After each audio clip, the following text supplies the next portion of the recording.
বৃহস্পতিবার ভোররাতে প্রয়াত হলেন বামফ্রন্টের প্রাক্তন মন্ত্রী কেশব মজুমদার। আজ বিধানসভায় তাকে শেষ শ্রদ্ধা জানালেন মুখ্যমন্ত্রী প্রফেসর ডাক্তার মানিক সাহা সহ অন্যান্য মন্ত্রীরা। রামনগরে ছেলের ভাড়া বাড়িতে বৃহস্পতিবার ভোররাতে প্রয়াত হলেন বামফ্রন্টের প্রাক্তন মন্ত্রী কেশব মজুমদার। মৃত্যুকালে ওনার বয়স হয়েছিল 88 বছর। বেশ কিছুদিন ধরেই বার্ধক্যজনিত শারীরিক অসুস্থতায় ভুগছিলেন।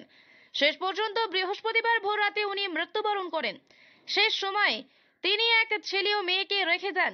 আজ ওনার মৃত্যুতে পর বামফ্রন্টের বিভিন্ন নেতৃত্বদের পক্ষ থেকে গভীর শোক ব্যক্ত করা হয়। অন্যদিকে আজ ওনার মৃতদেহ বিধানসভা ভবনে নিয়ে যাওয়া হলে এখানে পুষ্পার্ঘ্য দিয়ে প্রয়াত মন্ত্রীর প্রতি শেষ শ্রদ্ধা জানালেন মুখ্যমন্ত্রী ডক্টর মানিক সাহা, বিধানসভার স্পিকার সহ অন্যান্য বিধায়ক মন্ত্রীরা।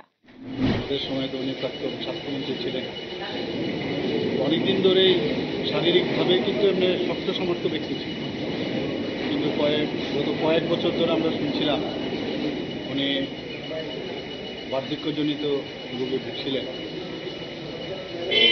এখানে আসলেন, আমরা সবাই দুঃখিত। এরকম একজন প্রাজ্ঞ রাজনৈতিকবিদকে আমরা হারালাম। এবং বামফ্রন্টের সময়ে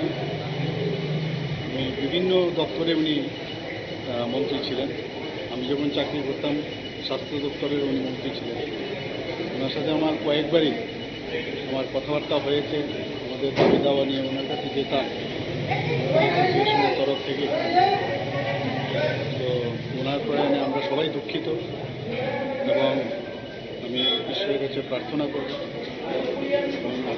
করব যে ওনার আত্মার সদ্গতি এবং ওনার পরিবার পরিজনদের প্রতি আমাদের সহমত।